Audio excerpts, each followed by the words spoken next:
নমস্কার বন্ধুরা, ডলি রন্ধনশালায় সবাইকে স্বাগত। আর আজকে তোমাদের সাথে শেয়ার করব দারুণ একটা নিরামিষ রেসিপি। বেশ অনেকটাই গরম পড়ে গেছে, তাই একটা ঝিঙে দিয়ে তোমাদের সাথে দারুণ স্বাদের একটা রেসিপি শেয়ার করব।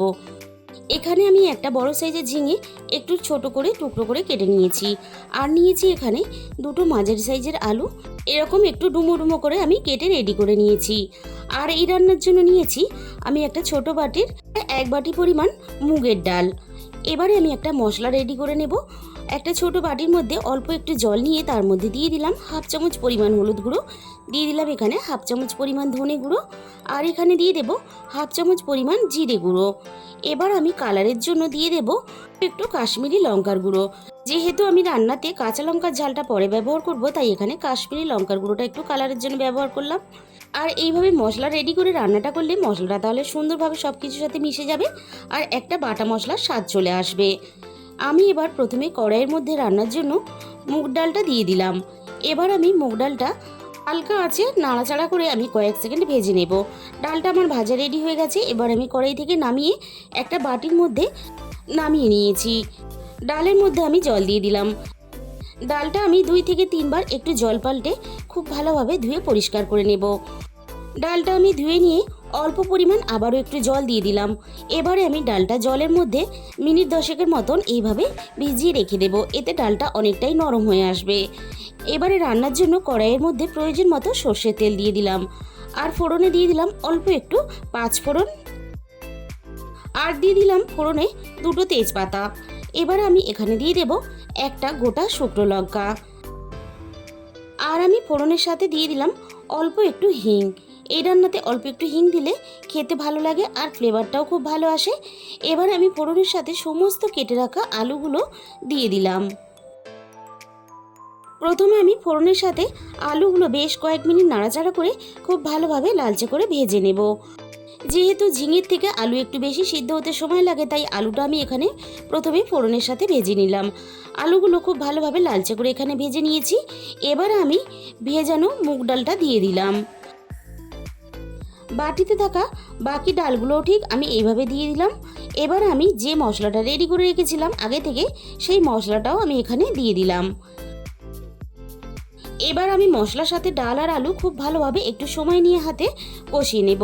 মশলার যে এক্সট্রা জল আর ডালের যে এক্সট্রা জলটা খুব ভালোভাবে এইভাবে কষাতে কষাতে একেবারে টানিয়ে নেব। আলু আর ডাল খুব ভালোভাবে দেখো আমি কষিয়ে এখানে রেডি করে নিয়েছি। আর এক্সট্রা জলটাও আমি টানিয়ে নিয়েছি। আর মশলা থেকে বেশ সুন্দরভাবে তেল ছাড়তে শুরু করে দিয়েছে। এই সময়ে আমি এখানে কেটে রাখা সমস্ত ঝিঙেগুলো দিয়ে দিলাম। ঝিঙের মধ্যে আমি স্বাদ মতো লবণ দিয়ে দিলাম। এবার আমি ঝিঙেগুলোকে সব কিছুর সাথে খুব ভালোভাবে নাড়াচাড়া করে মিশিয়ে দিয়ে মিনিট 5 মতো ঝিঙেগুলো খুব ভালোভাবে সব কিছুর সাথে কষিয়ে নেব। সব কিছু আমার দেখো খুব ভালোভাবে এখানে কষানো রেডি হয়ে গেছে। এবারে আমি এখানে দিয়ে দিলাম প্রয়োজন মতো জল। যে বাটিতে আমি ডাল ভিজিয়ে রেখেছিলাম সেই বাটিরই মাপ করে এখানে 1.5 বাটি পরিমাণ প্রায় জল দিয়ে দিলাম। তবে তোমরা এই রান্নাতে যতটা গ্রেভি রাখতে চাও সেই হিসাব করে এখানে জলটা ব্যবহার করবে। সব কিছু আমি খুব ভালোভাবে একসাথে নাড়াচাড়া করে মিশিয়ে দিলাম। এবারে আমি ঝালের জন্য এখানে 3টে চেরা কাঁচা লঙ্কা দিয়ে দিলাম। আর আমি এখানে দিয়ে দিলাম একটা ছোট সাইজের টমেটো কুচি।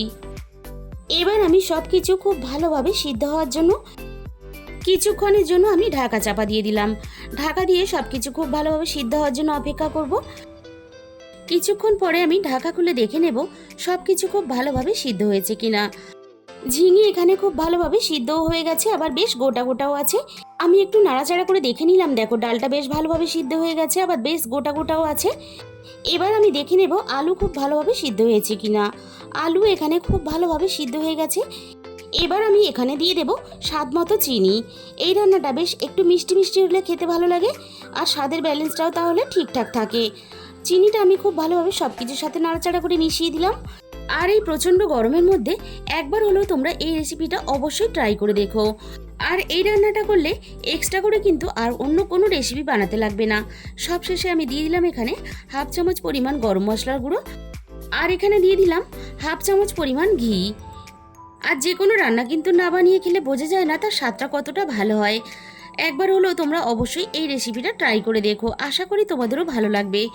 ঘি আর গরম মশলা গুঁড়োটা খুব ভালোভাবে একসাথে নাড়াচাড়া করে মিশিয়ে দিয়ে পরিবেশন করে আমি তোমাদের দেখিয়ে দিলাম। তাহলে বন্ধুরা, আজকের এই রেসিপিটা ভালো লাগলে অবশ্যই ভিডিওতে একটা লাইক করো আর প্রচুর প্রচুর শেয়ার করো। আর যে সমস্ত বন্ধুরা এখনও পর্যন্ত আমার চ্যানেলটাকে সাবস্ক্রাইব করোনি, এরকম নতুন নতুন অনেক নিরামিষ রেসিপি পেতে অবশ্যই আমার চ্যানেলটাকে সাবস্ক্রাইব করে পাশে থাকা বেল আইকনটা অল করে দিও, যাতে আমি কোনো নতুন রেসিপি আপলোড করলে সবার আগে তোমার কাছে পৌঁছায়।